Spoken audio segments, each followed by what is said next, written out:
നമുക്ക് ഏതിലേക്കും സൈഡായിട്ട് ഉണ്ടാക്കിയെടുക്കാൻ പറ്റുന്ന നല്ല ടേസ്റ്റി ആയിട്ടുള്ള ഒരു മുട്ടക്കറിയുടെ റെസിപ്പി നോക്കാം. തയ്യാറാക്കി എടുക്കാൻ വേണ്ടിയിട്ട് 2 ടീസ്പൂണോളം വെളിച്ചെണ്ണ ഒഴിച്ച് ചൂടായ പാനിലേക്ക് 1 ടീസ്പൂണോളം കടുകിട്ടൊന്ന് പൊട്ടിച്ചെടുക്കാം. അതൊന്ന് പൊട്ടി വരുന്നതോട് കൂടിയിട്ട് 1 ടേബിൾ സ്പൂണോളം വെളുത്തുള്ളി ഇട്ടിട്ട് നന്നായിട്ടൊന്നങ്ങ് വഴറ്റിയെടുക്കാം.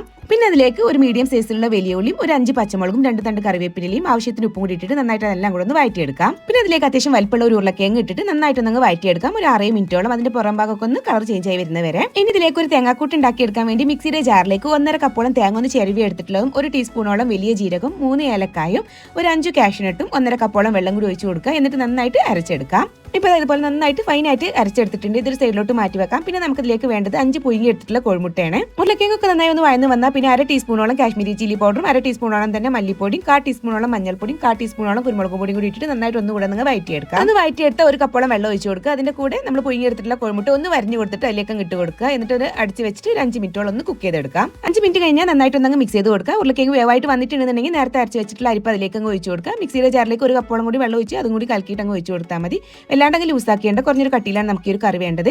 എന്നിട്ട് കറി ജസ്റ്റ് ഒന്ന് ചൂടായിട്ട് വന്നാൽ ഫ്ലെയിം അങ്ങ് ഓഫ് ചെയ്യാം. ഇനി ഇതിലേക്ക് വെളിച്ചെണ്ണയിൽ മുപ്പിച്ചെടുത്തിട്ടുള്ള ചെറിയ ഉള്ളിയും വറ്റൽമുളകും കറിവേപ്പിലയും കൂടി ഇട്ട് കൊടുത്തിട്ട് നന്നായിട്ട് അങ്ങ് മിക്സ് ചെയ്ത് കൊടുക്കുക. അപ്പോൾ നമ്മുടെ ടേസ്റ്റി ആയിട്ടുള്ള കറി ഇവിടെ റെഡി ആയിട്ട് വന്നിട്ടുണ്ട്. അപ്പോൾ ഇതുപോലെ വെറൈറ്റി റെസിപ്പീസിനായിട്ട് നമ്മുടെ പേജ് ഫോളോ ചെയ്യാൻ മറക്കരുത്. അപ്പോൾ ബൈ ഫ്രം റെസിപ്പീസ് കിച്ചൺ.